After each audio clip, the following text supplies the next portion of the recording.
안녕하십니까. 오르가니스트 김춘혜입니다. 교회 음악, 클래식 음악의 뿌리 69번째 강의입니다. 이 시간은 지난 시간에 이어서 미국의 교회 음악 한 1700년 후반까지 이번에는 그 교회 음악인들 중심으로 알아보고자 합니다. 제가 몇 해 전에 그 아담스 채플의 이 그 슈케 오르간의 대정비 공사가 이루어지고 있다고 말씀드렸는데요. 이제는 거의 마무리 단계입니다. 그래서 다음 시간에는 제 뒷모습도 훨씬 더 정리가 될 것 같고, 아주 완성되진 않았지만 한 8, 90% 오르간이 그 튜닝 작업들이 이제 거의 다 돼가고 있기 때문에 오늘은 이 오르간으로 찬송가를 연주했습니다. 이때까지 2번에 걸쳐서 미국의 좋은 그 초기 찬송가를 소개했는데요. 작곡가들이었고, 오늘은 이 가사입니다. 미국의 초기 찬송가 중에 아주 귀한 찬송가 하나가 바로 찬송가 208장. 내 주의 나라와 내 주의 교회를 내가 사랑합니다 하는 이 찬송가인데요. 이 찬송가의 작곡자가 바로 티모티 드와이트 목사님이십니다. 드와이트 목사님은 그 회중교회 목사님이신데요. 이분은 바로 지난 시간에 배웠던 미국의 그 제1차 대각성 운동의 가장 주도적인 일을 하셨던 조나단 에드워드 목사님의 손자이십니다. 그러니까 에드워드 목사님의 그 따님의 아들인데요. 그래서 그런지 그 어머니의 신앙, 외할머니의 신앙, 이걸 상해서 그런지 이분의 성함에 티모티 이렇게 되어 있지 않습니까? 그래서 아마 이것을 염두에 두고 이런 성함이 나오지 않았을까 그런 생각이 듭니다. 드와이트 목사님은 좋은 신앙의 가정에서 예일 대학에서 공부를 하셨고요. 나중에 예일 대학 총장을 역임하셨습니다. 이분은 아주 철학자이시기도 하고 뛰어난 칼빈주의 신학자였었다고 합니다. 그래서 예일 대학 총장으로 계실 때에 그 학문적인 부분뿐만 아니라 그 영적인 부분도 아주 그 많은 그 발전을 이루신 분이시라고 합니다. 그래서 미국 역사에 보니까 이분을 그 문학적인 부분과 또 교육적인 부분에 큰 업적을 이루신 분이다, 이런 평이 있었습니다. 이분이 그 조합교회, 아이직 왓슨 목사님도 조합교회이지 않습니까? 혹은 회중교회 목사님으로서 아이직 왓슨 목사님의 그 시편의 복음주의적인 해석, 신약 성서의 언어로 된 그 해석에 많은 영감을 받고 아이직 왓슨 목사님의 시편 재해석을 또 이분도 따로 한 것도 있고, 또 아이직 왓슨 목사님 것을 다시 개정해서 시편을 의역을 했었는데요. 바로 이 가사가 왓슨 목사님의 시편의 의역을 또 개정한 것이라고 합니다. 그래서 1802년에 나왔는데요. 시편 137편. 바벨론 강가에서 내가 시온을 생각하며 슬피 울었다 하는 이 시편이죠. 이 시편의 가사를 신약시로, 신약의 언어로 의역한 것을 이분이 다시 개정한 것입니다. 가사는 조금 더 이따가 알아보도록 하고요. 이분은 그 시편의 개역, 그 의역뿐만 아니라 장작시도 많이 썼다고 합니다. 그래서 36편에 장작시도 있는 걸 보면서 지금까지 쭉 시편 찬송가를 부르면서 또 왓츠 목사님의 그 개역된, 의역된 시편시, 그리고 웨슬리 목사님의 시, 또 장작시로서 왓츠 목사님의 시, 장작 찬송가도 많이 불리고 있구나라는 걸 느낄 수 있고, 이분 스스로도 장작시를 쓰면서 이렇게 많은 찬송가의 변화가 있구나를 느낄 수 있을 것 같습니다. 작곡가는 그 영국의 작곡가 아론 윌리엄스입니다. 이분은 바로크 시기 작곡가인데요. 성악가이시기도 했습니다. 그래서 여러 가지 곡들을 많이 썼는데요. 이분의 그 보니까 출판물이 관여한 게 한 6개가 있었는데, 그 찬송가, 시편 찬송가로 된 그 수판문들이 쌀모리, 사모리 이렇게 되어 있는 게 3개가 있고, 또 3개는 성가대를 위한 곡이었습니다. 아주 쉬운 그 성가대 곡까지 포함해서 한 3곡이, 3집이 있었는데요. 하모니 혹은 하모니아 이렇게 타이틀을 가지고 있습니다. 그래서 이번 글에 보니까 어떤 성가대 곡은 그 시골 교회를 위해서 이렇게 작은 교회라는 의미겠죠. 작은 교회를 위한 아주 심플한 성가대 곡도 이렇게 있다고 이렇게 글을 이렇게 써놓은 부분도 있었습니다. 이 곡조가 처음 나왔을 때는 웨슬리 목사님의 그 시였다고 합니다. 웨슬리 목사님의 그리스도의 군사들이여 일어나라, Soldiers of Christ, arise 하는, 그래서 타라라 타라라 좀 군가 같은 그렇게 불렀던 것 같습니다. 처음에는 그런 시와 돼 있었는데요. 나중에 이 미국에서 드와이트 목사님의 그 교회를 사랑하는 그 간절한 마음에 그러한 그 곡이 된 것 같습니다. 그러면서 우리 찬송가의 화성은 우리 찬송가 많이 들어있는 로엘 메이슨의 그 화성이라고 합니다. 이 찬송가가 처음 나올 때는 Love to the Church 이런 제목이었다고 합니다. 그러니까 교회의 사랑을 이렇게 참 멋있는 그 찬송가 제목이 아닌가 생각되는데요. 교회를 사랑하는 주제로서 너무나 좋은 찬송가임을 여러분도 다 잘 아실 것 같습니다. 이 찬송가는 그 4분의 4박자보다도 2개씩 다다다다다다 사랑하는 마음을 담으면 좀 2개씩 가도 이렇게 불러도 좋지 않을까 싶습니다. 가사 시편 137편 바벨론의 포로로 잡혀갔던 이스라엘 백성이 그 바벨론 사람들이 그 너희 나라 노래 불러봐라 이랬을 때 우리가 포로로 되어 이 한 그 상황, 이 신세를 서글퍼하면서 바벨론 강가에 앉아서 시온을 생각하면서 이스라엘 자기의 예루살렘을, 특히 예루살렘의 성전을 생각하면서 슬프게 울었다 하는 것이죠. 이 시편시를 복음적인 해석이라고 한다면 예루살렘 성전을 지금의 교회, 그리고 이스라엘 백성이 바로 지금의 그 성도들, 기독교인들을 의미하는 이런 언어로 바뀌었지 않습니까? 이것이 복음적인 해석인데요. 시편 그 137편의 총 9절에 보면 이제 불러라 하니까 너무 슬프고 이렇게 해서 결국은 우는 관계, 그리고 한탄하는, 그리고 죄를 깨닫고 하나님께 회개하는 그런 모습들이 들어있죠. 죄로 인해서 이렇게 포로가 됐다는 거. 그러면서 이제 예루살렘의 성전을 그리워하는 그 귀절이 중간에 있고, 맨 끝에는 이 바벨론이 하나님에 의해서 결국은 망하게 될 것이고 우리는 다시 회복될 것을 그런 소망하는 그 기절로 되어 있습니다. 이 가사 전체는 6절인데요. 우리 찬송가에 5절이 빠져 있습니다. 그래서 6절이 우리 찬송가 5절인데요.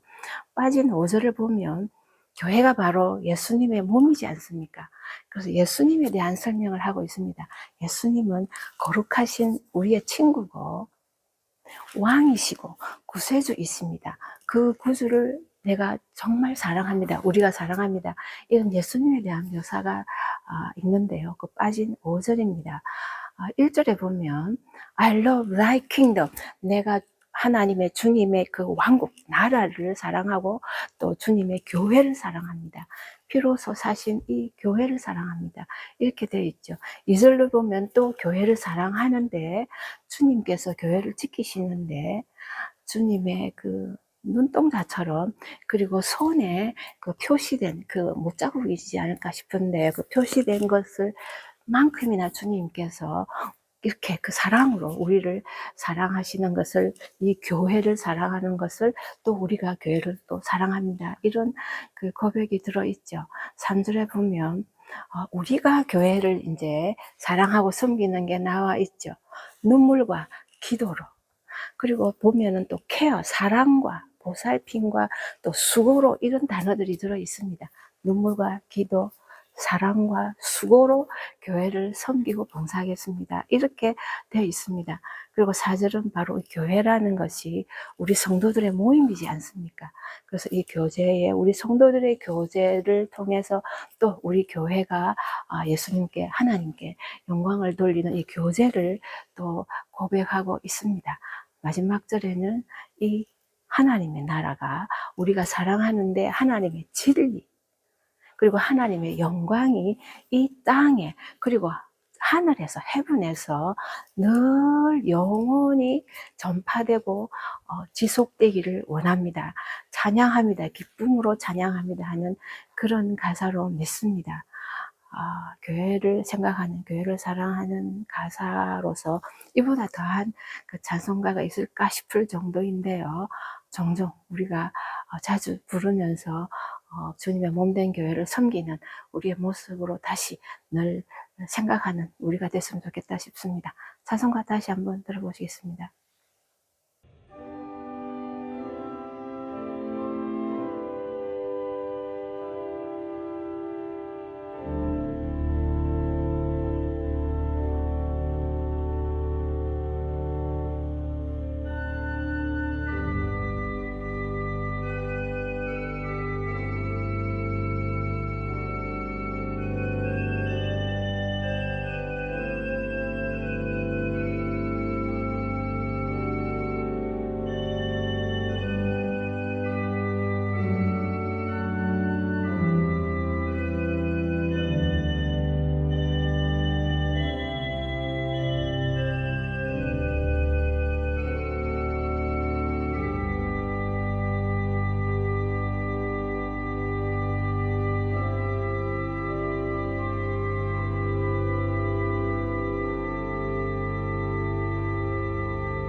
이어서 하겠습니다.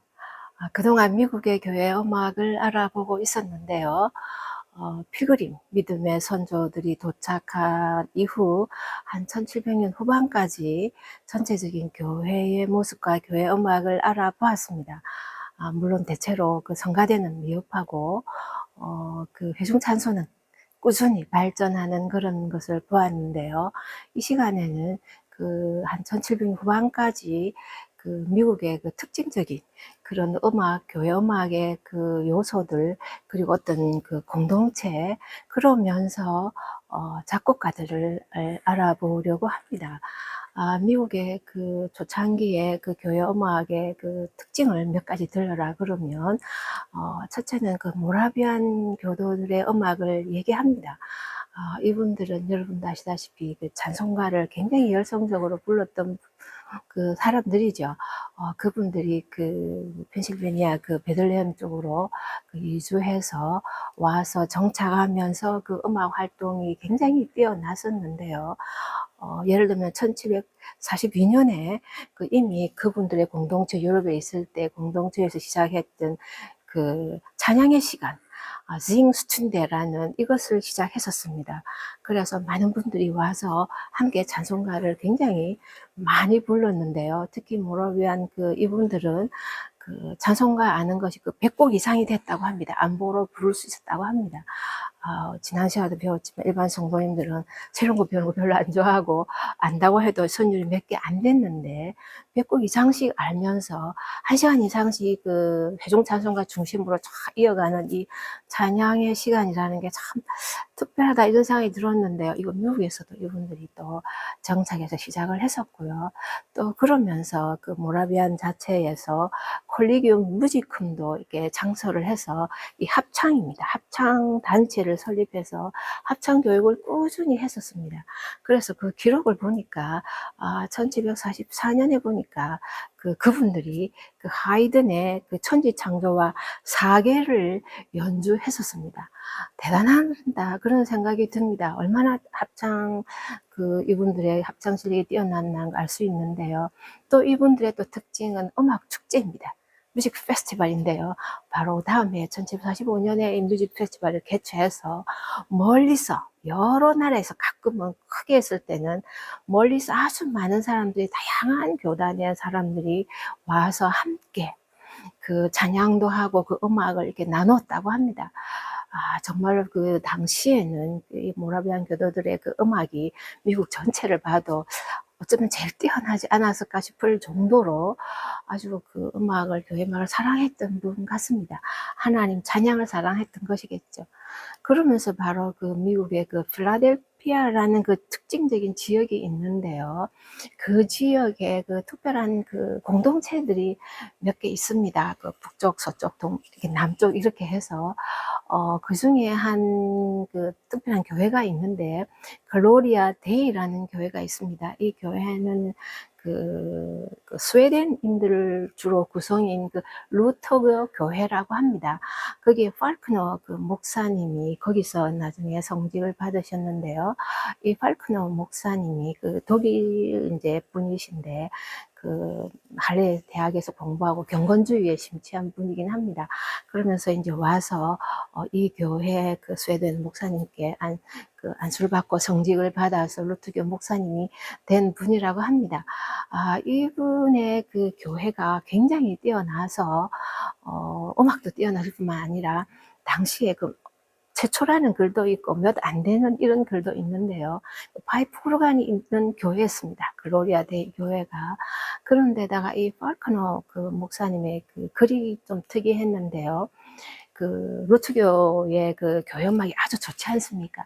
그 좋은 교회 음악은 좋은 예배에 꼭 필요할 뿐만 아니라 당시에 인디언들을 교화시키고, 그러니까 전도하고 또 인디언들을 그 교육하는 데 굉장히 유익하다, 이런 그 글이 있었습니다. 그래서 좋은 음악을 계속 이렇게 나누고 실천하고 했다고 합니다. 이분의 그 철학이 참 대단하다, 이런 생각이 듭니다. 자기들만 누릴 것이 아니라, 좋은 예뿐만 아니라 인디언들에게도 서로 이렇게 도와가면서 복음도 전하고 교육을 시킬 수 있다는 그런 면에서 음악을 더 발전시켰다는 것이 참 대단하게 느껴졌습니다. 그러면서 이 지역에 또 독특한 그 한 분이 켈피우스라는 분입니다. 이분은 그 루메니아 출신이긴 한데 독일 그 경건주의자 혹은 신비주의자라고 하는데요. 이분이 그 필라델피아 근교 쪽으로 와서 자기들만의 그 공동체를 만들었습니다. 그러면서 그 안에 자기가 열심히 또 찬송가도 많이 작곡하고 그래서 많이 불렀다고 합니다. 자기들만의 그렇지만 그 끝까지 오래 가지는 못했지만 한동안은 그 영향을 많이 줬다고 합니다.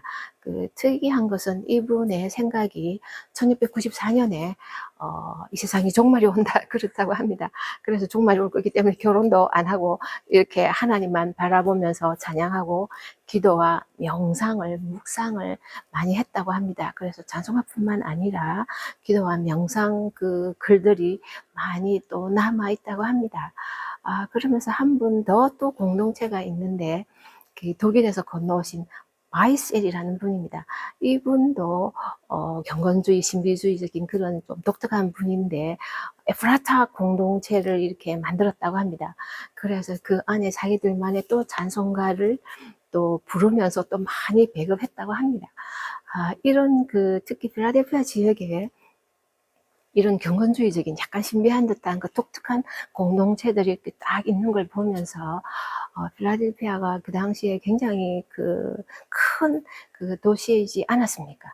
그래서 그 이름 자체도 형제 사랑 혹은 이런 그 아주 친밀한 형제 간의 사랑을 의미하는 도시답게 그 많은 공동체들이 또 있으면서 또 그 당시로서는 그 미국 연방의 수도 역할도 했던 큰 도시다 보니까 또 많이 몰려오기도 했고, 그러나 또 각각 또 지역적으로 근처 흩어져서 또 공동체를 이루어서 자기들만의 그런 음악을 가지면서 발전시켰다는 것도 의미가 있었던 것 같습니다. 이분들하고는 완전 다르지만 필라델피아의 그 음악인 한 분만 소개하면 사실은 정치가이고 법률가입니다. 미국 독립에 그 큰 역할을 하셨던 프란시스 홉킨슨입니다. 미국사를 아시는 분은 홉킨슨이 음악가인가 이렇게 생각하실 것 같은데요. 정치가 아니죠. 그렇지만 이분이 그 합시코드도 아주 잘 쳤다고 합니다. 그러면서 또 필라델피아 그 크라이스트 처치 교회, 그 교회에 오르가니스트였던 그 기록도 있습니다. 그래서 작곡도 하고 오르간 연주도 하고 이러면서 그 음악적으로도 아주 뛰어났던 그런 기록이 있어서 필라델피아와 연관해서 참고로 그 소개합니다. 그러면서 세 번째 그룹으로 얘기를 하면 바로 뉴 잉글랜드 지역입니다. 새로운 영국 이런 뜻이죠. 그래서 그 많은 분들이 영국에서 건너와서 보스턴, 마사추세츠 그 지역에 그 이제 이주해 오셔서 그 지역을 뉴 잉글랜드라고 많이 부르죠. 지금까지도 그런 학교 이름도 있을 정도로. 그런데 그 미국 음악사에 보면 뉴 잉글랜드 스쿨이라서 뉴 잉글랜드 악파, 그 작곡가 악파들을 있는데요. 대체로 그 뉴 잉글랜드 스쿨이라 그러면 19세기부터 한 20세기에 이르는 그 페인이나 호레이쇼 파커 같은 대단한 그 작곡가들이 들어있는 그 보스턴 그 그룹들을 작곡가들을 의미하는데요. 정확하게 말하면 거기는 세컨드라고 합니다. 두 번째 뉴 잉글랜드 악파고요. 바로 이 첫 번째 뉴 잉글랜드 악파 그 작곡가들을 소개하겠습니다. 이분들을 칭하는 그 독특한 명칭이 있었는데요. 양키 튠 스미스라고 합니다. 양키라 그러면 그 미국 북부 쪽의 사람들 얘기를 많이 했죠. 그래서 그 미 북부 쪽에 있는 튠, 그 곡들을 만드는 사람들 이런 의미를 가진다고 합니다. 그러면서도 그 안에 들어있는 그 뜻 자체가 그 유럽의 이 1700년대, 1700년대 18세기지 않습니까? 이때 그 대단한 그 음악들이 바흐, 영국에는 핸델, 나중에 모차르트도 나오고 그렇죠.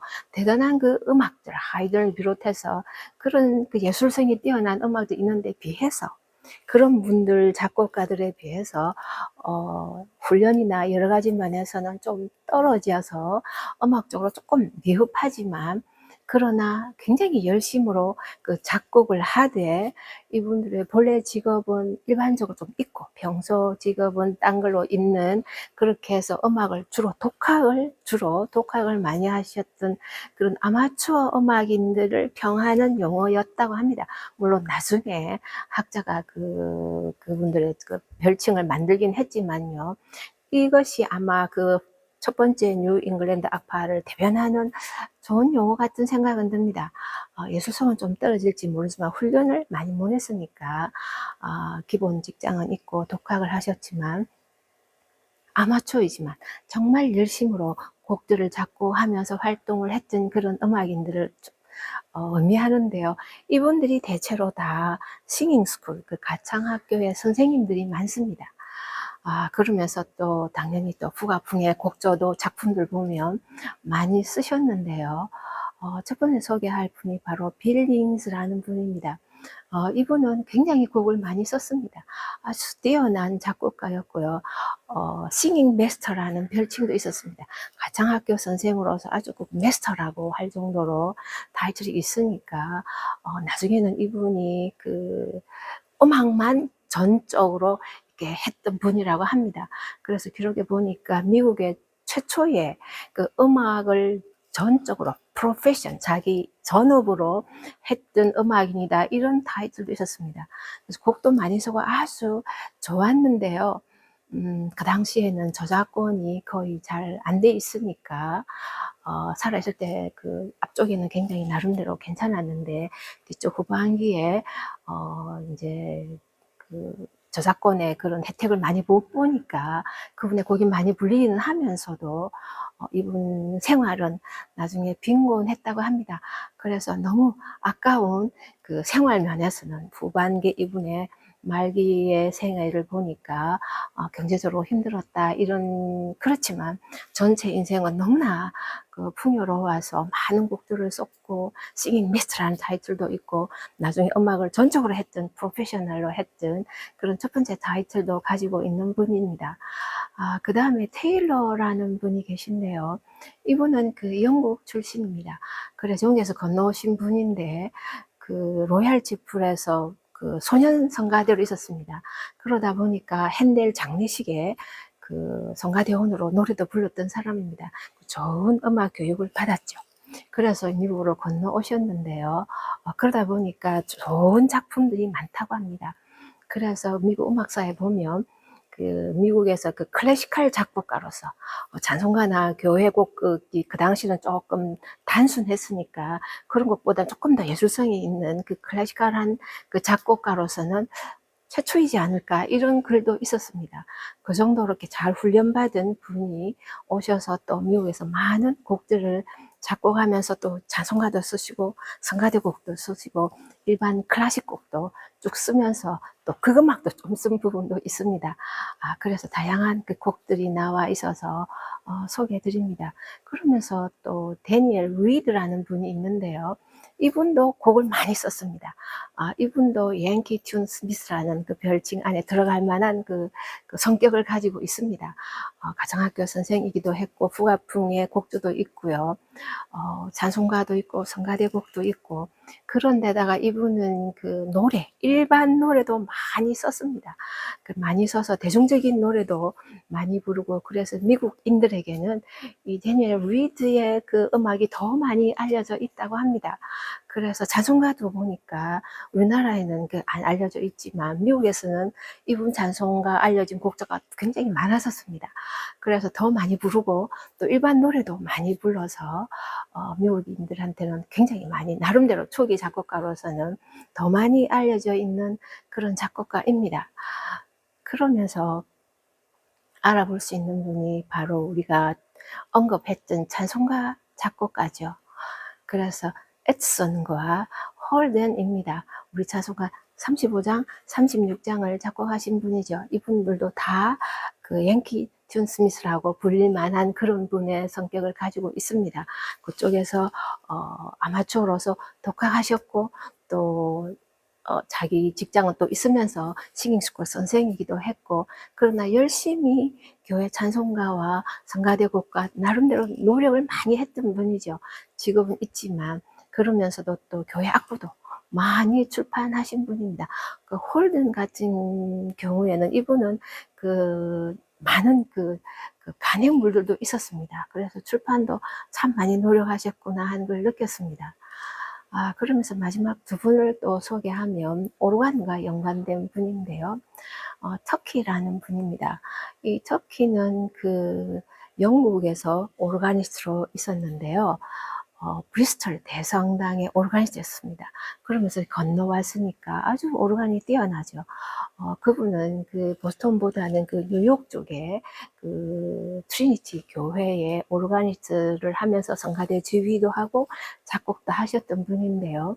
이분은 독특하게 그 당시 그 체리티 스쿨이라고 그 자선 학교란 뜻이죠. 그 불우한 그런 그 사람들을, 아이들을 혹은 그런 학생들을 중심으로 가르치곤 하는 그런 그 학교에서 음악 교육을 했다고 합니다. 음악 교육을 계속 이렇게 하면서 합창 교육을 했다고 합니다. 그래서 바로 합창을 굉장히 발전시켜서 드디어 1770년에 미국에서 메시아를 처음으로 연주할 때 이분이 지휘를 하셨습니다. 오르가니스트이기는 한데요. 그래서 이분은 오르가니스트 하면 보통 성가대 지휘도 하니까요. 물론 그 전곡은 아니고 발제한 메시아이긴 하지만 이 메시아를 지휘함으로써 또 합창을 발전시킴으로써 미국의 그 합창 음악에 큰 기여를 하신 그 대단한 업적이 있는 분으로 평합니다. 아주 대단한 그런 그 영국의 대성당의 오르가니스트가 이렇게 미국에서 다행히 이런 합창음악을 함께 그 수고하셨다는 그런 면에서 대단하다는 생각이 들었습니다. 그 다음에 바로 셀비라는 분인데요. 이분도 오르가니스트인데 영국에서 오르가니스트였었습니다. 그리고는 그 보스턴 지역에 오셔서 바로 보스턴의 킹스 채플, 그곳의 오르가니스트였습니다. 그 지난 시간에 그 보스턴의 브래트리라는 분이 개인적으로 발표를 갖고 있었는데 나중에 이 킹스 채플로 이 파이프 오르간이 옮겨온 그 설명을 드렸는데요. 바로 그 파이프 오르간을 이분이 연주하셨던 오르가니스트입니다. 이분은 그 음악사 쪽으로 평하면 그 오르간 연주회를 제대로 하신 그 어떻게 보면 콘서트 오르가니스트라고 할 수 있죠. 교회 오르가니스트이기도 하지만 오르간 연주회를 많이 함으로써 오르간의 연주용 악기로서도 소개를 할 수 있었던 이런 그 제1호 그 오르간 연주 콘서트 연주자가 아닐까 이렇게 말할 정도로 오르간이 뛰어났다고 합니다. 그래서 그 연주를 통해서 오르간을 더 발전시키고 또 곡도 많습니다. 이번에 보니까 찬송가뿐만 아니라 개인 그 독창곡도 있고 또 성가대곡도 8곡 이상이나 있고요. 오르간 곡 보니까 그 영국의 그 장르인 볼런처리 이런 것도 있었습니다. 그래서 연주할 때, 그 당시 연주할 때는 그냥 클래식곡 편곡한 것도 있고 합창곡 메시아 그 할렐루야 같은 그런 곡도 치곤 했는데요. 그러면서 영국에서 오셨으니까 전통적인 그 오르간 레퍼토리 그리고 자기가 작곡한 것을 이렇게 연주하는 그 좋은 음악인이었습니다. 그 미국의 그 작곡가들을 지금 이렇게 보면 말씀드린 대로 그 유럽에 비하면 너무나 미약하죠.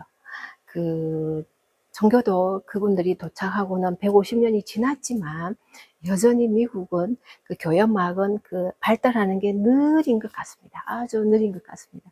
왜냐하면 계속해서 개척하고 계속해서 넓혀 나가고 그러나 또 모라비안 교도나 혹은 특별한 어느 글로리아 데이 교회나 특별한 교회들은 또 굉장히 뛰어난 교회 음악을 구사할 수도 있었지만 많은 교회들은 여전히 열악한 가운데서 그러나 이런 그 아마추어이지만 열심히 독하게 해서 교회 음악을 이렇게 발전시키려고 노력했던 이런 분들의 그 노력에 의해서 그 느리지만 그 파운데이션을 잘 닦아가는 그런 느낌은 듭니다. 그래서 1800년 그 들어오면서 후기로 가면서 음악이 이렇게 굉장히 나름대로 급속하게 발달하는 그런 모양도 볼 수 있는데요. 앞으로 또 이 기간 동안에 그리고 또 그 이후의 기간을 그 음악들을 더 자세하게 살펴보면서 또 우리가 또 어떤 것을 또 배울 수 있을지 또 알아보고 있겠습니다. 다음 시간 뵙겠습니다.